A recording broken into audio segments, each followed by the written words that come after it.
ان پہلوؤں میں سے ایک پہلو آپ کی زندگی کا یہ ہے کہ قرآن مجید نے جو کم و بیش 100 جگہ پہ صبر کا حکم دیا ہے، اور احادیث و آثار و روایات میں 500 مرتبہ جو صبر کی نصیحت، وصیحت اور تلقین کی گئی ہے، اور مولا علی شیر خدا کرم اللہ تعالی وجہہ الکریم ارشاد فرماتے ہیں کہ انسانی وجود میں جو سر کا مقام ہے وہی دین کے اندر صبر کا مقام ہے۔ ان ساری چیزوں کو اگر کسی نے عملی صورت میں دیکھنا ہو اور بطور نمونہ دیکھنا ہو تو وہ کربلا میں کھڑے امام حسین کی شخصیت کو دیکھے۔ ویسے صبر کا لغوی معنی رکنا ہوتا ہے،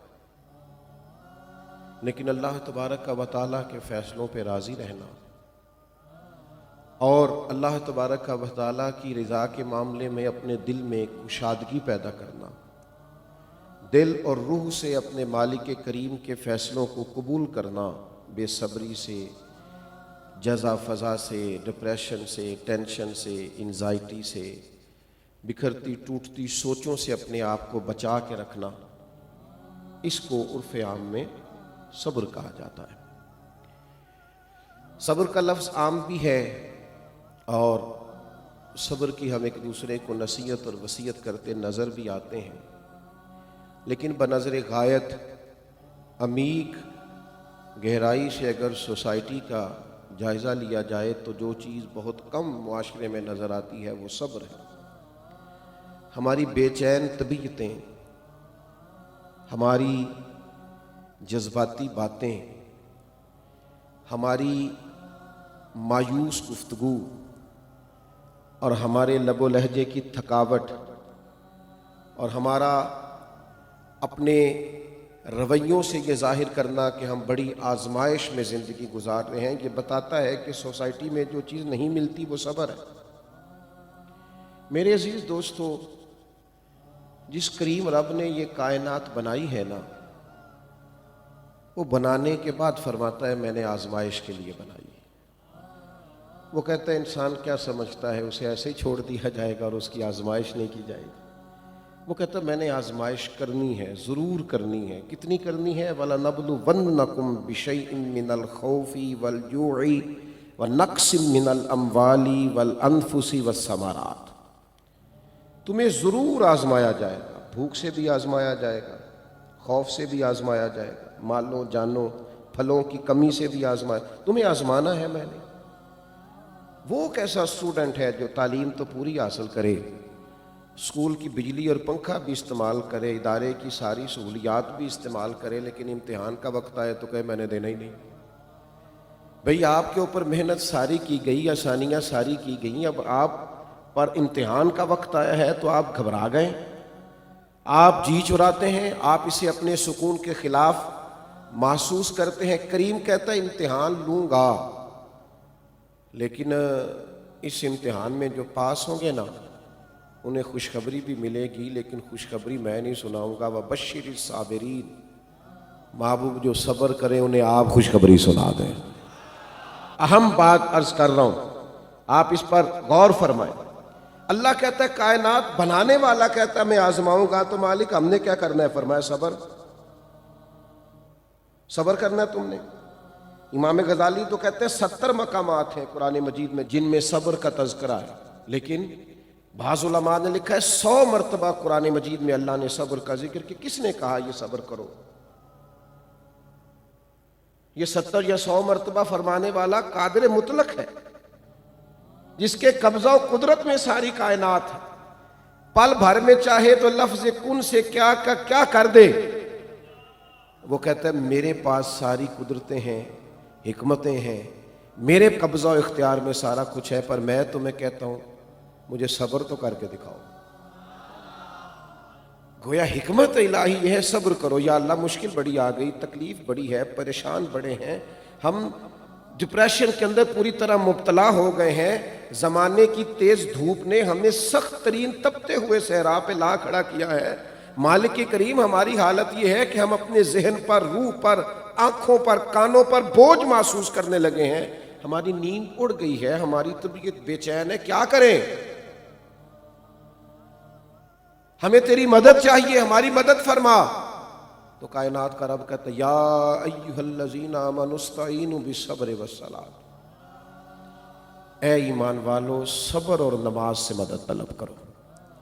اور اگر تم یہ مدد طلب کرنے میں کامیاب ہو گئے، تم نے صبر کر لیا، تم عبادات کے پابند ہو گئے، تمہارے مصلے آباد ہونے لگے، تمہاری زبانوں پر ذکر جاری ہونے لگا، تم اپنے مالک کریم کو یاد کرنے میں کامیاب ہو گئے اور صبر کرنے میں کامیاب ہو گئے، تو مالک پھر کیا ملے گا؟ امتحان میں کامیابی ہو جائے گی، مشکل آسان ہو جائے گی، پھر ہمیں کیا ملے گا؟ تو کریم فرماتا ہے ان اللہ مع الصابرین، پھر تمہیں رب ملے گا۔ پھر تم یہ مت سمجھنا کہ تمہارے دائیں بائیں کوئی گن مین کھڑے ہیں، اور یہ مت سمجھنا کہ بڑی سیاسی شخصیات تمہاری پشت پر کھڑی ہیں، یہ مت سمجھنا کہ کروڑوں اربوں خربوں روپیہ لے کے کوئی آ گیا ہے، مشکل حل ہو گئی ہے۔ ان اللہ مع الصابرین، تمہاری پشت پہ انسانوں کی قوت خالی نہیں ہوگی، تمہیں رب کریم کی قوتیں ملیں گی۔ صبر کرنے والوں کو معیت الہی نصیب ہوتی، معیت الہی۔ وہ ایک درویش تھے تو وہ کہتے ہیں کہ جے محبوب پیارا ایک دم، جے محبوب پیارا ایک دم وسے نال اساڈے، تے سمجھا میں ہما پکھیڑو پھاتا ہے جال اساڈے۔ کہتے ہیں میں نے ایک کہاوت سنی ہے کہ ایک پرندہ ہے ہما نام کا، تو وہ پرندہ کسی کے سر سے گزر جائے تو بندہ بادشاہ بن جاتا ہے۔ کہاوت ہے ایک پرندہ ہے، کسی کے سر سے گزر جائے تو بندہ، تو کہتے ہیں اگر میرا محبوب ایک گھڑی میرے پاس رہے نا تو میں یہ نہیں سمجھوں گا کہ میرے سر سے وہ گزر گیا، میں سمجھوں گا میرے قبضے میں آ گیا ہے۔ یعنی جس کے سر سے گزر جائے وہ تو بادشاہ بن جاتا ہے، جس کے قبضے میں آ جائے وہ جس کو چاہے بادشاہ بنائے۔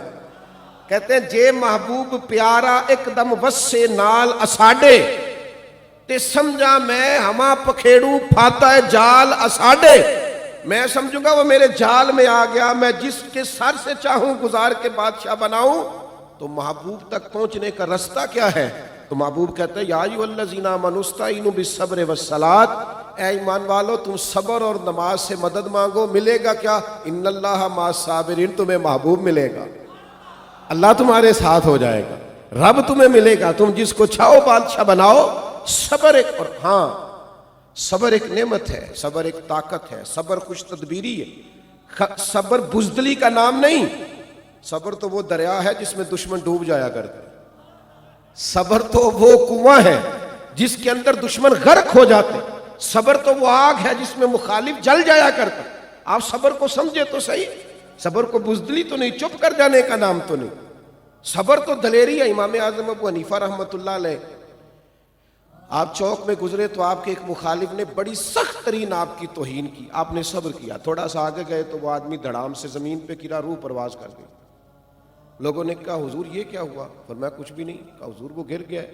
فرمانے لگے اس نے میری توہین کی تھی، میں نے رب کی رضا کے لیے صبر کیا، اس نے سمجھا تھا میں لاوارث ہوں۔ بس سمجھو ابو حنیفہ کے صبر نے اس کی جان لے لی ہے، میرے صبر نے اس کی جان لے لی۔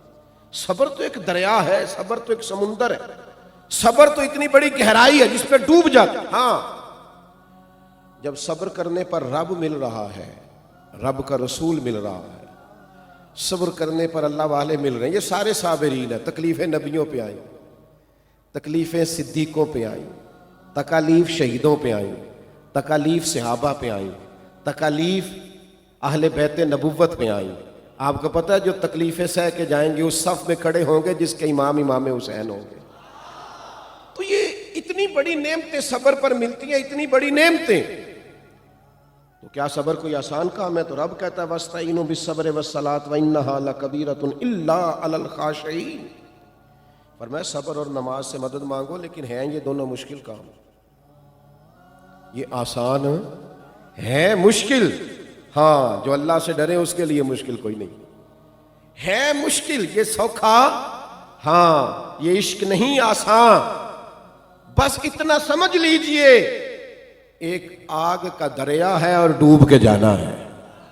یہ آسان کوئی نہیں. اسے ایسے نہ سمجھیں کہ یہ پڑی ہوئی کوئی چیز ہے تو آپ اٹھا کے اس کو اپنی جیب میں رکھ لیں گے. وَإِنَّهَا لَكَبِيرَةٌ، صبر کرنا مشکل کام ہے، نماز پڑھنا مشکل کام ہے، یہ آسان نہیں ہے. لیکن میرے عزیزو یاد رکھو، اس صبر میں جو لذت ہے، اس صبر میں جو کیف ہے، اس صبر میں جو سرور ہے، اس صبر کے اندر اللہ تبارک و تعالیٰ کا جو فضل بستا ہے، اس صبر کے اندر جو اللہ تبارک و تعالیٰ عطا کرتا ہے، وہ کمال چیز ہے.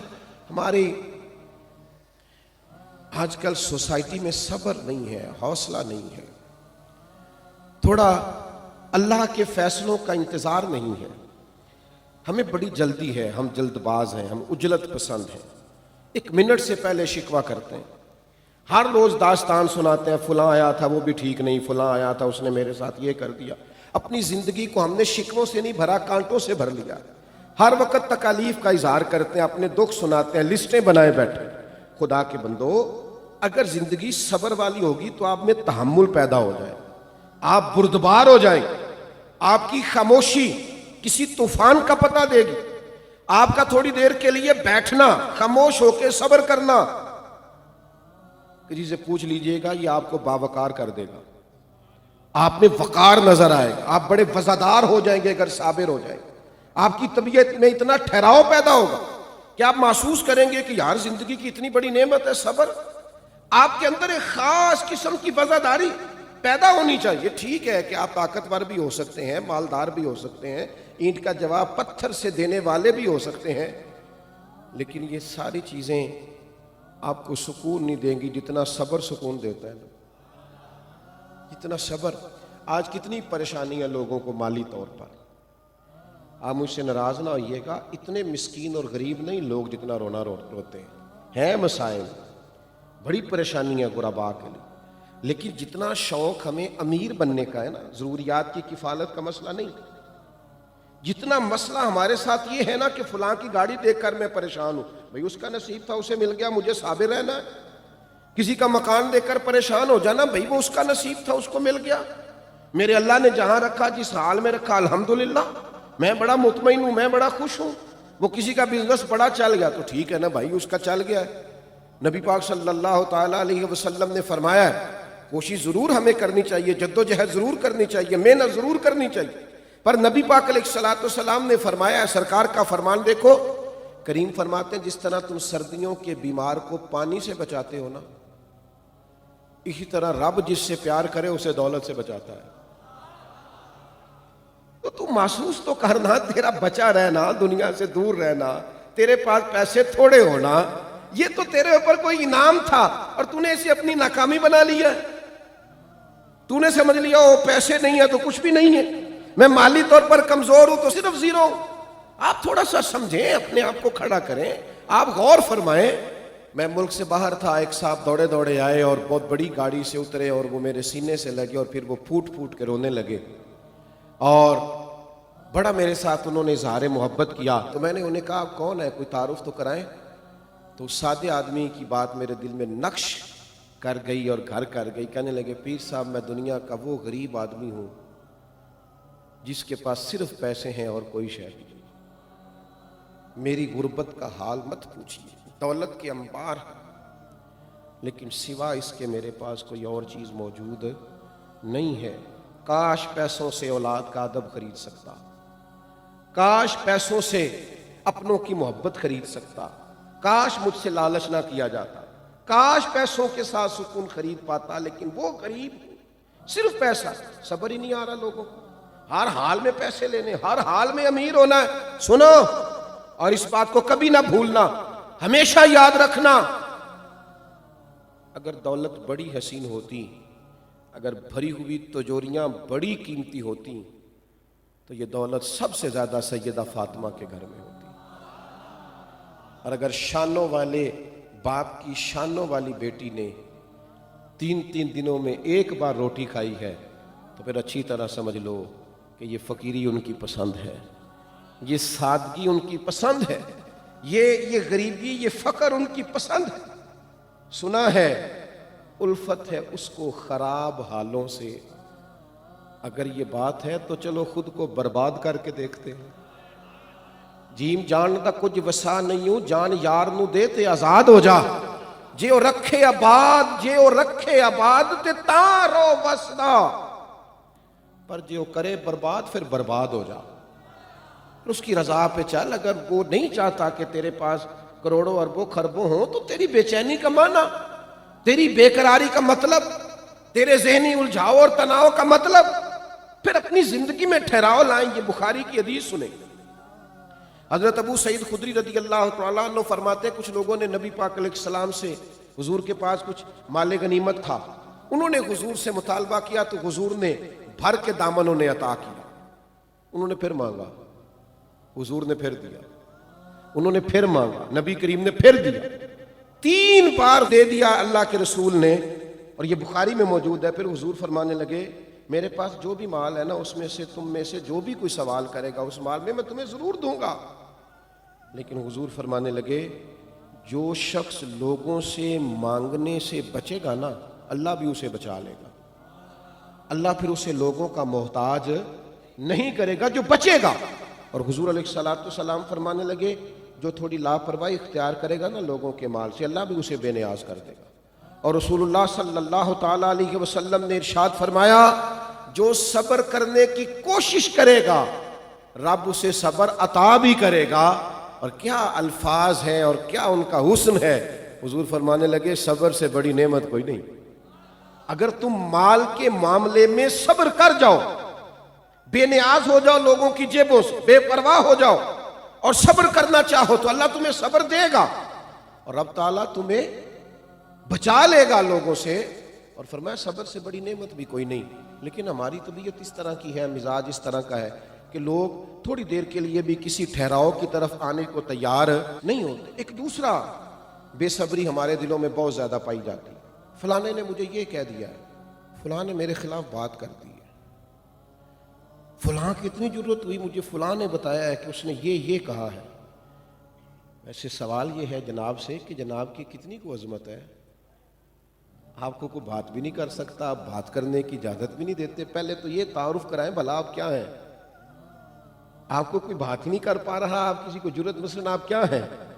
اپنے آپ کو اتنا بلند و بالا آپ لے گئے کہ کسی کی جرت ہی نہیں ہے وہ آپ کے بارے میں بات کر سکے. ہاں اگر وہ غیبت کر رہا ہے تو غلط کر رہا ہے، 100% غلط کر رہا ہے. لیکن آپ کیا بن کے بیٹھ گئے کہ میرے بارے میں. اور ایک بات ہمارا مخالف ہمارے بارے میں کرتا ہے، ایک بات، اچھا وہ بات کر کے گھر سو جاتا ہے، ہماری ساری صلاحیتیں اس کو جواب دینے میں خرچ ہو جاتی ہیں. ہم سارا دن سوچتے رہتے ہیں کہ وہ پتہ نہیں کس کی وہ بات کر گیا. نبی پاک صلی اللہ تعالیٰ علیہ وسلم کی خدمت میں آ کے مشکات میں موجود ہے، ایک صحابی نے عرض کی یا رسول اللہ کافر آپ کا نام بگاڑ کے معاذ اللہ آپ کو برا بھلا کہتے ہیں، کیونکہ حضور کا نام تھا محمد صلی اللہ علیہ وسلم. محمد اس کو کہتے ہیں جس کی بار بار تعریف کی جائے.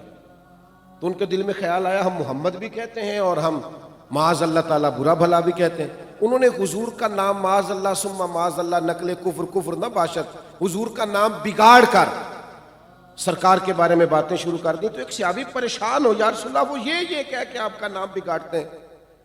تو حضور مسکرائے، فرمایا وہ پتہ نہیں کس کی باتیں کر رہے ہیں، میرا تو یہ نام ہی نہیں. فرمایا پتہ نہیں وہ کس کو برا بھلا کہہ رہے ہیں، کس کو گالیاں دے رہے ہیں، وہ میں نہیں ہوں، میں تو محمد ہوں. اور محمد وہ ہوتا ہے جس کی تعریف کی جائے وہ پتہ نہیں کتنی گلاں پہ کر دینے. آپ کو بلا وجہ ٹینشن ہو جاتی ہے، فلانا فلانی جگہ کھڑا تھا، میری بات کو چھوڑیں یار، آپ کس چکر میں پڑ گئے ہیں. وہ ایک جملہ کہے گا اور ہم سارا وقت اسی پہ لگا دیں گے. ہم تو مصروف ہی بڑے ہیں، ہمارے پاس اتنا ٹائم نہیں ہے. ہمیں طاقتور ہونا ہے، تھوڑا صبر کریں. کسی نے بات کر دی چل ٹھیک ہے بھائی اللہ تیرا بھلا کرے، 2-4 اور کر، کوئی فرق نہیں پڑتا، سمجھ آ جائے گی تجھے آہستہ آہستہ. اتنی جلدی الجھ جانا، رشتوں داروں سے لڑائیاں کر بیٹھنا، فلاں نے بات کر دی، فلاں جگہ آ گئی، فلاں نے کہہ دیا، ساری رات سونا نہیں، منصوبہ. آپ تو کوئی کام ہی نہیں کر سکے. آپ بڑے مقاصد کے لیے دنیا میں آئے، آپ تو یہیں رک گئے. آپ تو سارا دن اپنے مخالفوں کو جواب دیتے رہیں گے. کام کون کرے گا، ڈیوٹی کون کرے گا. اتنے بڑے مقاصد ہیں، ان کا حصول کیسے ہو. الجھ نہ جائیں کہ فلاں میرے بارے میں بات کر گیا تو وہ کر گیا تو پھر کیا ہوا، کرنے دو. لوگوں کے منہ میں زبان ہے تو بات کرنے کے لیے ہے نا، وہ بات کرے گا ہم کام کریں گے. میری ایک نصیحت ہے اپنے دوستوں کو ہمیشہ کرتا ہوں، میں کہتا ہوں پراپوگنڈے کا جواب پراپوگنڈے سے نہیں ہوتا، پراپوگنڈے کا جواب کام سے ہوتا ہے، پراپوگنڈے کا جواب عمل سے ہوتا ہے، لوگوں کی باتوں کا جواب اپنے کردار سے دیا جاتا ہے۔ بات کا جواب بات سے نہیں، بات کا جواب کردار سے، بات کا جواب عمل سے، بات کا جواب آنے والے وقت سے۔ آپ یقین کریں جو لوگ آپ کو تانا دیتے ہیں نا تو کچھ نہیں کر سکتا، آپ کچھ کر کے دکھائیں، وہ آپ سے ملاقات کرنے والوں کی لائنوں میں کھڑے نظر آئیں گے، اور آپ کچھ کر کے تو دکھائیں نا۔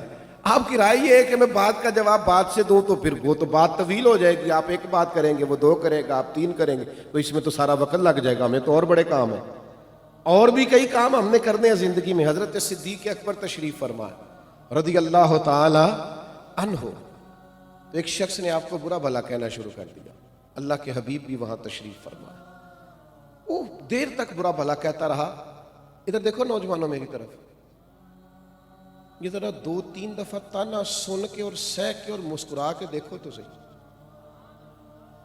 یہ تھوڑا تجربہ تو کرو بھلا، 2-4 دفعہ کر کے دیکھو نا۔ آپ کو کسی نے برا کہا، آپ نے سنا بھی، سہا بھی، اور ساتھ تھوڑا سا آپ مسکرائے بھی، اور اگر اور زیادہ ہمت کریں تو اسے کہہ دیں یار تو دعا کرنا اللہ مجھے ٹھیک کر دے۔ یہ ذرا کر کے جتن جتن تہار کوئی کھیڈے تو ہارن کھیڑ فقیرا، جتن دا مل کوڈی پیندا ہارن دا مل ہیرا، تو چھوڑنا چل ٹھیک ہے یار کر لے۔ آپ تھوڑا سا یہ کر کے تو دیکھیں۔ وہ حضرت صدیق اکبر کو برا کہتا جا رہا، جناب صدیق اکبر اطمینان سے بیٹھے۔ مزے کی بات بتاؤں، اس محفل نور میں رسول رحمت بھی تشریف فرما، امام الانبیاء بھی جلوہ فراز، اللہ کی ساری رحمتوں کے جھرمٹ میں کریم بھی وہاں تشریف فرما ہے۔ گویا قدسی جھک جھک کے اس حجرہ نور کی طرف آ رہے ہیں، جا رہے ہیں، لائنیں لگی ہوئی ہیں زیارت کرنے والوں کی، کریم تشریف فرما ہے۔ حضرت صدیق اکبر کو بلا بلا کہہ رہا ہے۔ ایک وقت آیا جناب صدیق اکبر کا پیمانہ صبر لبریز ہوا، اس نے بڑی باتیں کی۔ حضرت صدیق نے جواب میں ایک ہی بات کی، تھوڑا سا محفل پہ سناٹا چھایا، کیونکہ پہلے وہ کر رہا تھا، جناب ابوبکر سن رہے تھے۔ اب جناب صدیق اٹھے، جناب صدیق نے ایک بات کی، اس کو تو اللہ کے رسول اس محفل سے اٹھے۔ اگر آپ اس بات کی گہرائی میں اتریں گے تو کلیجہ ٹھنڈا ہو جائے، آپ کو کئی دفعہ یہ باتیں کرنے والے اچھے لگنے لگ جائیں گے، آپ سارا دن اپنی صلاحیت ضائع نہیں کریں گے ان کے بارے میں سوچ سوچ کے۔ وہ دیر تک آپ کو برا بلا کہتا رہا، سنتے رہے۔ حضرت صدیق نے ایک جواب دیا، محفل کا رنگ تھوڑا بدل گیا، اللہ کے رسول اٹھے، حضور اٹھ کے اس حجرے سے باہر نکلے۔ حضرت صدیق اکبر بھی دوڑ کے پیچھے آئے، عرض کی یا رسول اللہ میرے ماں باپ قربان ہو، میرا دل میری روح قربان ہو، اس نے اتنی باتیں کی آپ بیٹھے رہے، میں نے ایک کی آپ اٹھ کے آ گئے۔ تو ذرا کریم کے جواب کی روحانیت کی بلندی دیکھیے، یہ کیا معراج حضور نے جناب صدیق اکبر کی بیان کی۔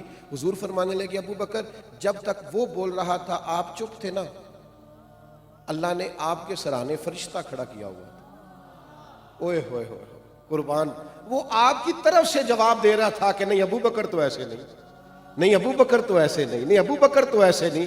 فرمایا جب آپ بولے ہیں، آپ نے خود اپنا دفاع کیا ہے، فرشتہ اٹھ کے چلا گیا ہے، فرشتہ چلا گیا ہے تو میں بھی آ گیا ہوں، آپ کی طرف سے اللہ نے فرشتہ کھڑا کیا ہوا تھا، قربان جائیں۔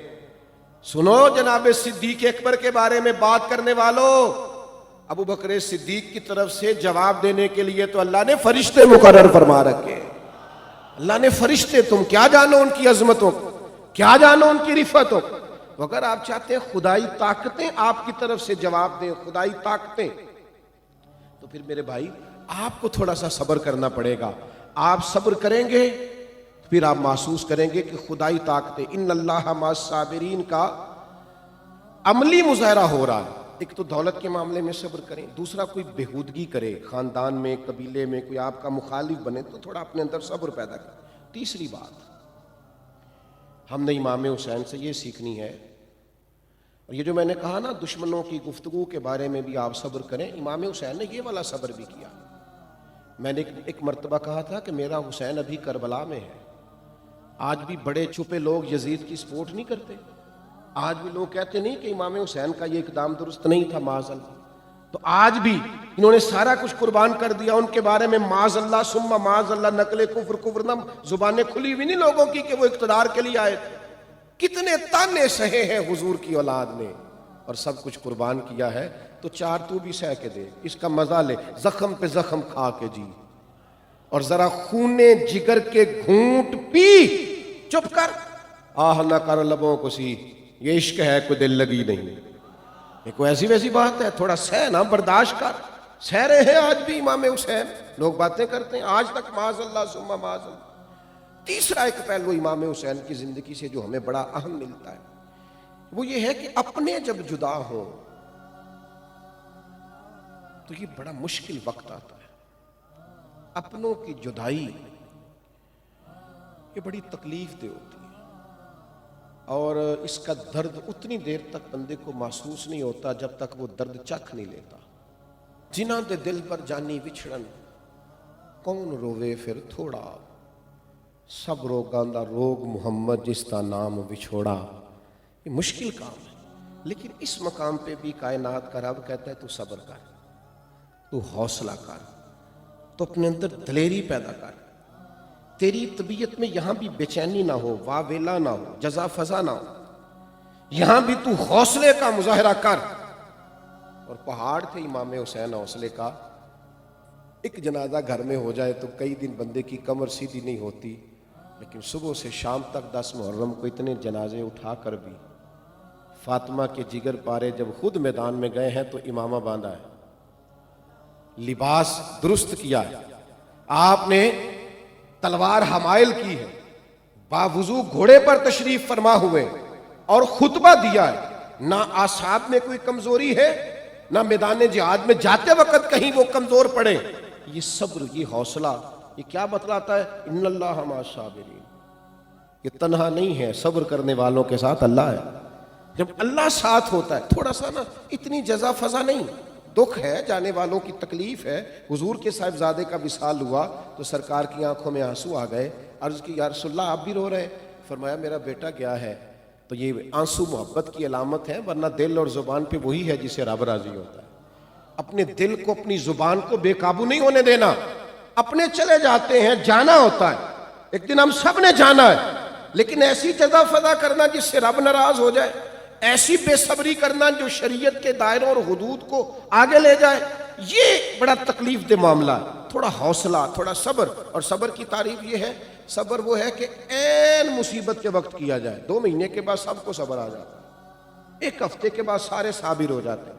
عین مصیبت کے وقت آپ کہیں انا للہ و انا الیہ راجعون، اللہ کی طرف سے اللہ کی طرف لوٹ جانا ہے۔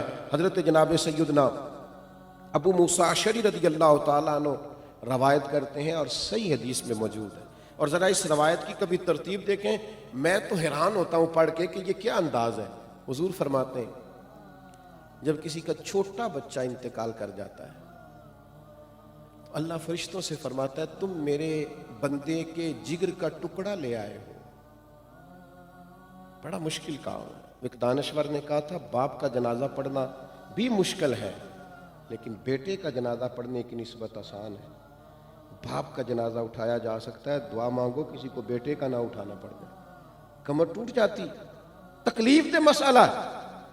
حضرت ابو موسیٰ اشعری رضی اللہ تعالیٰ عنہ فرماتے، رب فرماتا ہے، حضور فرماتے، اللہ فرماتا ہے تم میرے بندے کے بیٹے کو لے آئے، اس کے جگر کا ٹکڑا لے آئے ہو، اس کا بیٹا انتقال کر گیا، بتاؤ نا وہ کیا کہتا تھا؟ تو حضور فرماتے ہیں فرشتے عرض کرتے ہیں مالک وہ تیری تعریف ہی کرتا تھا، اس کو سمجھو، وہ تیری حمد بیان کرتا تھا، وہ تیری رضا پہ راضی تھا۔ اللہ کے پیارے حبیب فرماتے ہیں، رب فرماتا ہے اس کے لیے جنت میں ایک گھر بناؤ اور اس گھر کا نام بیت الحمد رکھنا، تعریف والا گھر رکھنا اس کا نام۔ اس نے پھر بھی میری تعریف کی ہے، اتنے مشکل موقع پر بھی اس نے میری تعریف کی۔ تو کچھ چلا جائے، جب کوئی بچھڑ جائے، جب ہم دیکھیں کہ ہمارا کوئی اپنا جا رہا ہے، تو میرے عزیز صبر کا مزاج ہو، ہماری طبیعت کے اندر حوصلہ ہو، یہ سیکھیں امام حسین سے۔ اور پھر وہ کوئی اور ہے جو مریں گے تو سارا معاملہ ختم ہو جائے گا، ہم تو سارے جنت میں اکٹھے ہو جائیں گے، خاندانوں کے خاندان مل جائیں گے، اللہ کے فضل سے جنت ملی سرکار کے صدقے، تو سب وہاں ہوں گے۔ مومن کی موت کوئی فنا تو نہیں، موت کو سمجھے ہیں غافل اختتام زندگی، یہ ہے شام زندگی، پھر صبح دوام زندگی۔ تو صبر حوصلہ، ایک چوتھی تکلیف بھی ہوتی ہے جس پر لوگ صبر نہیں کرتے، بے صبری کرتے ہیں، وہ بیماری ہے۔ بیماری بڑی نعمت ہے، بیماری خدا کا بڑا فضل ہے۔ ایک صحابیہ علیل ہوئی، اللہ کے محبوب علیہ السلام تیمارداری کے لیے تشریف لے گئے، تو حضور نے پوچھا کیا ہے؟ عرض کی حضور اللہ اس بخار کا بھلا نہ کرے، اس میں خیر نہ آئے، مجھے بڑی تکلیف دی ہے۔ تو حضور فرمانے لگے بخار کو برا نہ کہے، یہ تو جب آتا ہے بندے کے گناہ لے جاتا ہے، اور ایک حدیث تو وجد والی، اس پر وجد ہو جاتا ہے۔ حضور فرماتے ہیں بیمار سے ضد نہ کرو کھانے پینے کی، اسے اللہ کھلا پلا دیتا ہے۔ یہ کیا میت سے نصیب ہوتی ہے کہ رب کا مہمان گویا بن جاتا ہے۔ آپ سمجھیں اس بات، بیماری آ گئی، آ جاتی ہے، آزمائش آ گئی، آپ فوراً چلے گئے بابا صاحب کے پاس تعویذ لینے، پتہ نہیں میرے گھر میں کیا ہے، میں بھی بیمار ہوں، بیوی بھی بیمار ہے، بچے بھی بیمار ہیں، گھر میں بیماری ایک اٹھتا ہے دوسرا، تو بھئی یہ خدا کا فضل ہے۔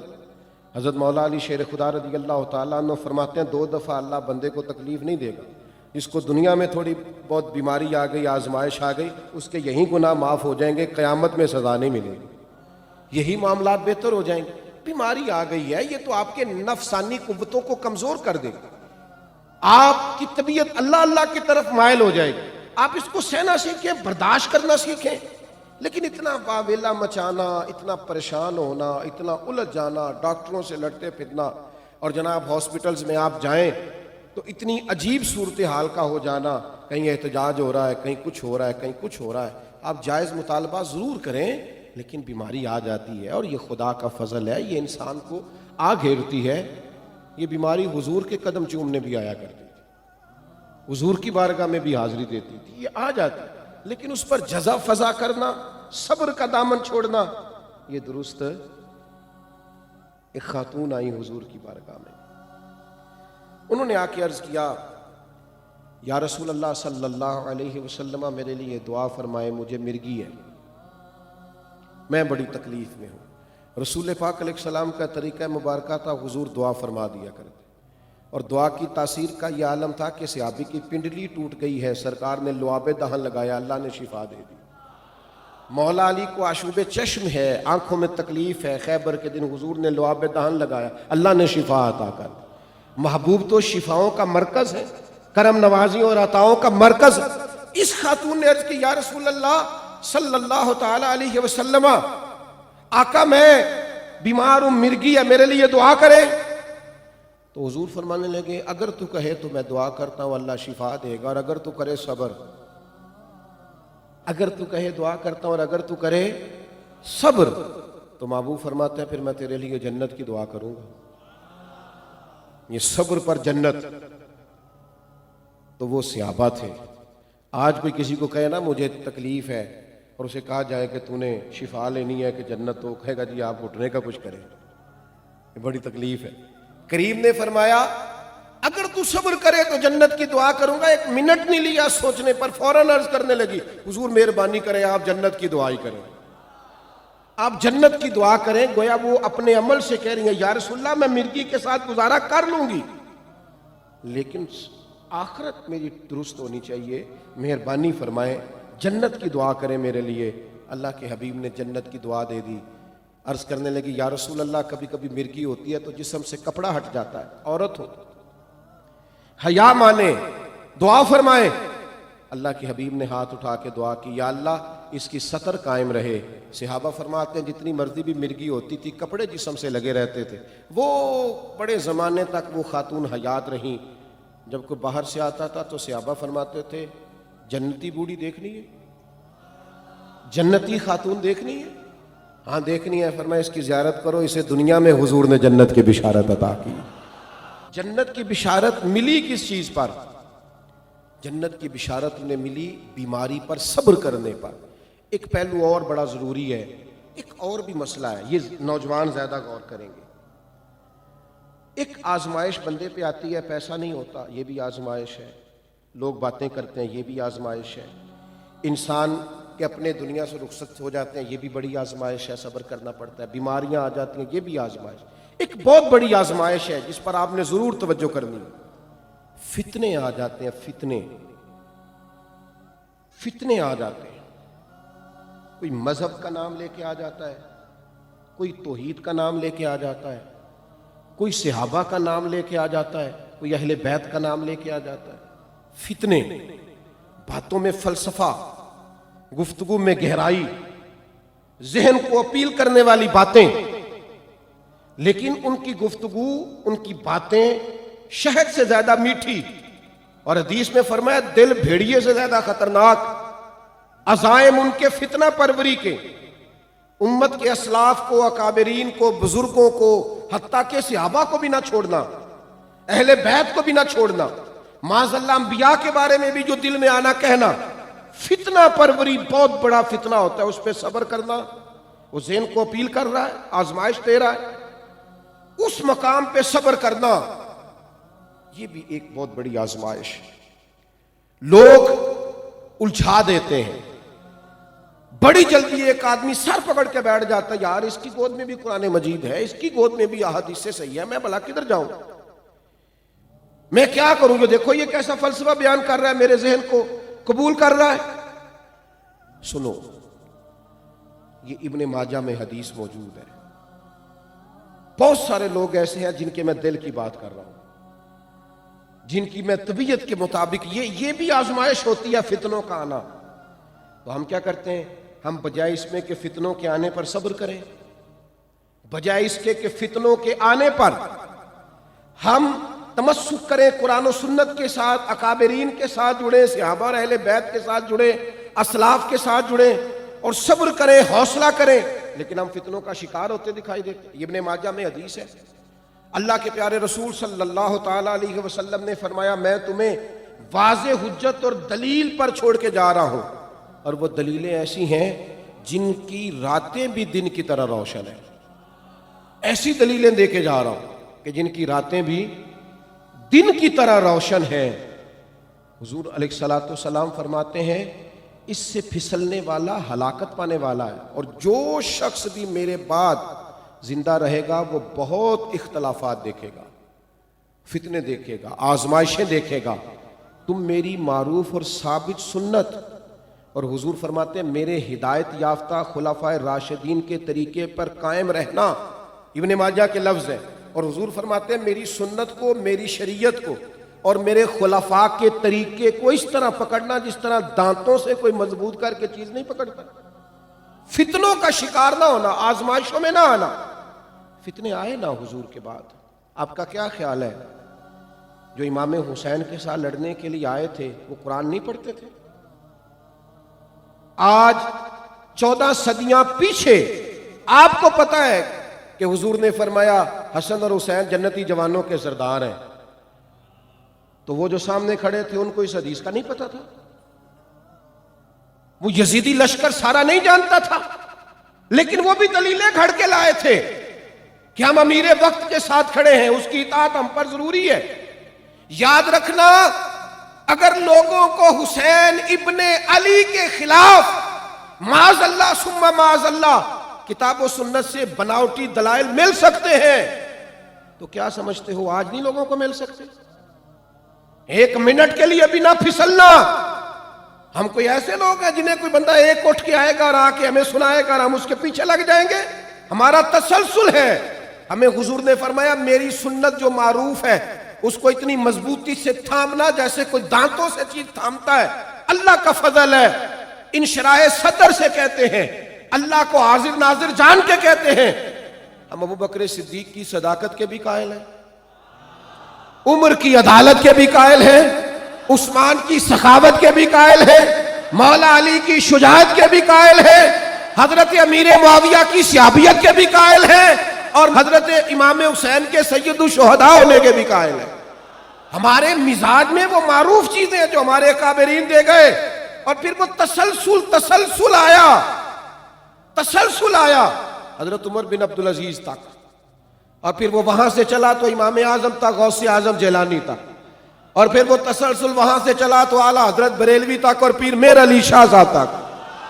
ہم قائل ہیں، ہمارا مزاج ہے کبھی بھی اپنے اسلاف اور اکابرین کے طریقے سے نہ ہٹنا. فتنے آئیں گے, آزمائشیں آئیں گے, لوگ باتیں کریں گے طرح طرح کی, اور کتنا مشکل ہوگا ان فتنوں میں صبر کرنا.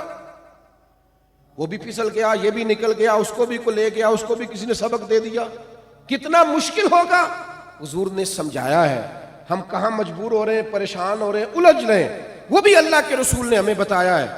اللہ کے پیارے رسول صلی اللہ تعالی علیہ وسلم ارشاد فرماتے ہیں, یہ بھی سنن ابو داؤد شریف میں موجود ہے. حضور فرماتے ہیں تمہارے پیچھے ایسے ایام آنے والے ہیں جو ایام صبر ہوں گے. فرمایا جن دنوں میں صبر کرنا ہتھیلی پر انگارہ رکھنے کے مترادف ہوگا. اتنا مشکل ہو جائے گا ان مواقع پر صبر کرنا جس طرح ہاتھ کی ہتھیلی پر جلتا ہوا انگارہ رکھنا مشکل ہوتا ہے. اللہ کے حبیب علیہ الصلوۃ والسلام فرماتے ہیں اس ماحول میں جو سچے اور کھرے دین پر عمل کرے گا, اس ماحول میں جو دین پر عمل کرے گا, فرمایا وہ اکیلا عمل کرنے والا ہوگا لیکن اللہ اسے 50 آدمیوں کے برابر اجر عطا فرمائے گا. فتنوں میں نہ الجھنا. کبھی بھی کوئی کچھ بھی کہے, کیسی بھی بات گھڑ کے لائے, بڑا منطقی فلسفی ہو کے صحابہ کے خلاف بات کرے یا معاذ اللہ اہل بیت کے خلاف بات کرے, یا کسی بھی طریقے سے دین کی جو اصولی بنیادیں ہیں ان کی بابت کوئی بات کرے, تو خدا را ان فتنوں سے, ان آزمائشوں سے بچو. ہم بڑے سادے لوگ ہیں, ہمیں ہمارے بزرگ بڑی خوبصورت طرز حیات دے کے گئے ہیں. انشراح صدر پیدا کریں. یہ جو جگہ جگہ جا کے ریسرچیں سننا, تحقیقیں سننا, میں ذرا سنوں وہ کیا کہہ رہا ہے, ذرا سنوں, او خدا کے بندے, بندہ تو دیکھ. بعض لوگ ایسے ہیں کہ جن سے تو بات سننے کو طبیعت ہی نہیں چاہتی, اس کا حلیہ ہی نہیں ہے, وہ گفتگو ہی ایسے کر رہا ہے, صرف نقطے بیان کرنا, صرف فلسفے بیان کرنا اس کا مزاج ہے. دین کو اس صورت میں لیں جو صحابہ کرام علیہم رضوان اور اہل بیت اطہار کا پاکیزہ طریقہ ہے, اس پر جمے رہیں, کبھی کسی فتنے کا شکار نہ ہو. ہمارے بزرگ بڑے پکے تھے, ان کے نظریات بڑے پکے تھے, گھر کچے تھے, عقیدے پکے تھے. کمزوری نہ دکھائیں, ان کے طریقوں پر چلیں, اپنے مزاج میں ٹھہراؤ پیدا کریں, سکون پیدا کریں, اطمینان پیدا کریں. اگر کبھی مالی طور پر پیچھے رہیں تو صابر ہو جائیں. اگر کبھی آپ کو محسوس ہو کہ بیماریاں آ گئی ہیں, کوئی اپنا بچھڑ گیا ہے, کہیں کوئی آزمائش آ گئی ہے, کسی فتنہ پرور سے مقابلہ ہو گیا ہے, تو اپنی طبیعت میں صبر لائیں, ٹھہراؤ لائیں. آپ پاکیزگی مزاج کے ساتھ اپنی زندگی گزاریں.